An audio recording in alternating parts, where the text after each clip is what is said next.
So I was fortunate enough to play for Chuck Berry 3 different times. And he is a scary person to play for.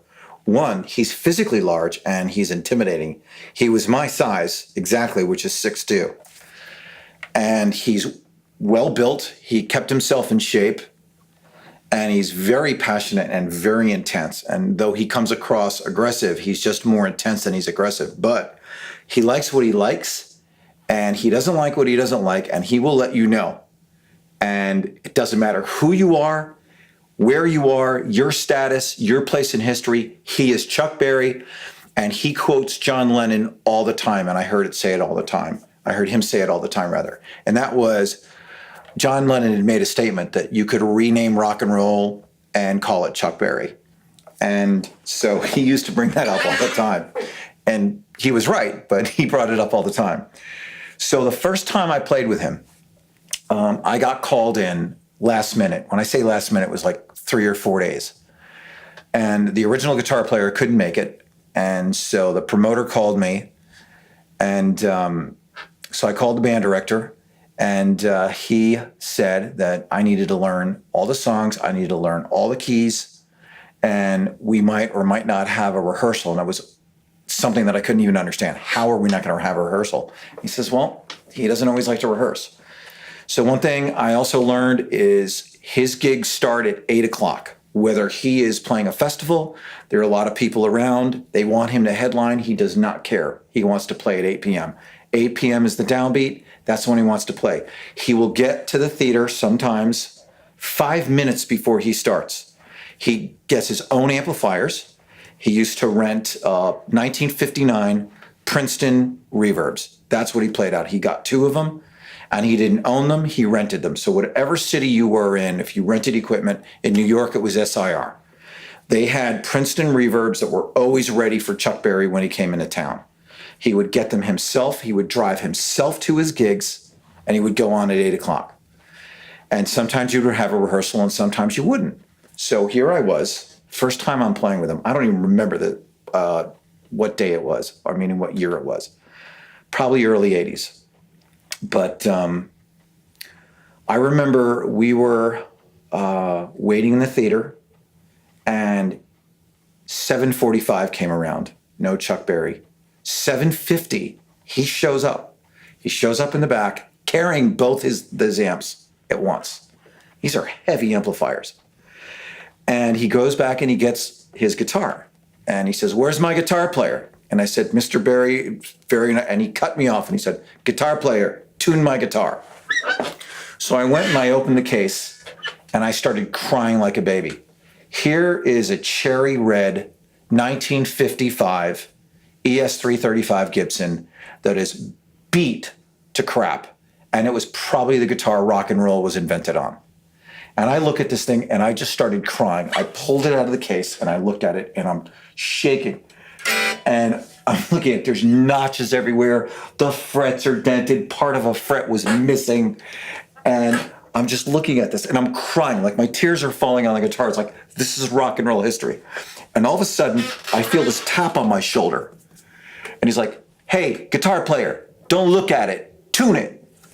So I sat there and I tried to tune this. The strings kept slipping. It would not hold a tune. I got as close as I could. And it's 8 o'clock. People are screaming. I'm shaking. I'm handing this guitar back to him. And I said, Mr. Berry, I'm so sorry. I did the best. He goes, no, that's fine. It's my guitar. I'm Chuck Berry. I can make my notes. If it's not perfect, I'll bend my notes. I'm Chuck Berry. So I'm rock and roll. And that's exactly how he said it.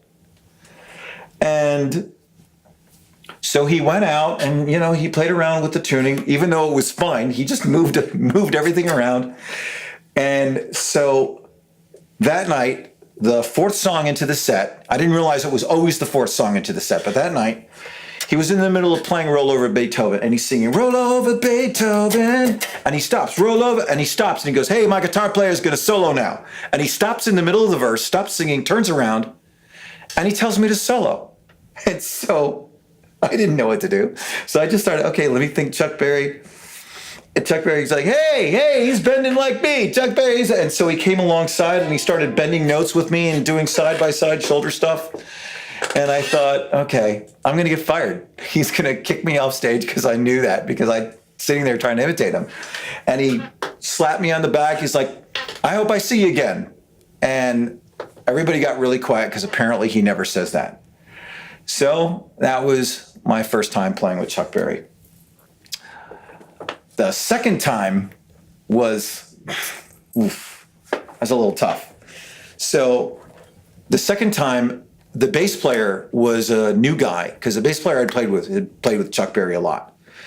And so what I learned between the first and the second time is the way the bass lines are done on the recordings is something that Chuck Berry hates. They're walking bass lines, and he hated them. He's like, that's jazz, I'm not a jazz player. That's blues, I'm not a blues player. It's rock and roll. I want the bass lines straight. So we tried to tell the new guy that, and the new guy thought we were trying to set him up.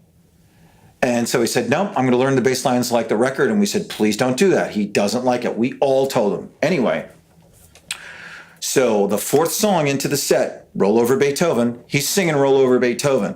And then he's moving his hand like this. And I didn't understand what he was saying, and I was wireless. So the music director told me to try and figure out what he's saying. So I hop over, playing the Roll Over Beethoven. I said, what's going on? He goes, tell him not to walk that. Tell him not to walk that. Don't walk that. Don't walk that. And so I came back, and I turned around to the bass player, and I said, don't walk the lines. He doesn't want you to walk the lines. And he rolled his eyes. So Chuck Berry kept singing, and he's like, roll over Beethoven. And he stops in the middle of the line, roll over Beethoven. And this same thing, excuse me. He turns around, he looks at the bass player, and he says, thank you, we won't be needing you anymore. And he pulls his cord out of the amp. And he walks back to the microphone, he starts singing. And so the band director from the other side of the stage, pick up the bass, pick up the bass. And so I went to the bass player, I said, do you mind if I use your bass? So he handed me his bass, and I'm sitting there scared out of my mind, playing Roll Over Beethoven on the bass. I was like, I don't know what I'm doing. Anyway, so after that night was over, he asked me if I wanted to play bass for him. I said, respectfully, no. You're Chuck Berry, and I am not a bass player. He said, yes, you are. I said, no, I'm not. He said, yes, you are. I said, okay. Yes, I am. So I'm probably the only guy that got to play guitar and bass with Chuck Berry. So that comes to the third time. The third time, I didn't play bass. But the third time was one of these 12 by 12 sessions at the Apollo that I talked about in my first vlog. And the third time, the Drifters were scheduled to go on at 8 o'clock. And so in Chuck Berry's contract, he goes on at 8 o'clock. So we were told that they worked it out. They didn't work it out. So the Drifters tried to go on a little early, and the promoter tried to get them off stage by 8 o'clock. Anyway, they were in their last three songs, and then you heard this real loud noise in the background. Just somebody slamming on the guitar.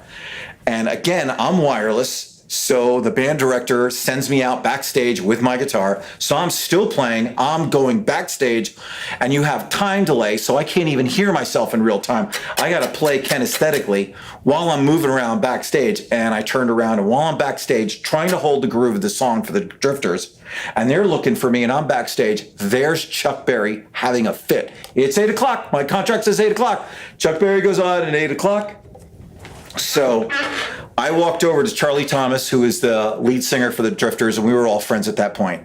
And I said, Chuck Berry's backstage, and he's having a fit. And he just sort of brushed it off. So we were done with the song, and I can't repeat what Charlie Thomas said over the microphone, but he announced that Chuck Berry was rather upset and needed to come out and play. So the Drifters walked off the stage, and Chuck Berry came in, just starting to play. So they had to literally drag his amps from backstage while he was playing and set them up on the stage and put the microphones in front of him. So that was the third and last time I got to play for Chuck Berry.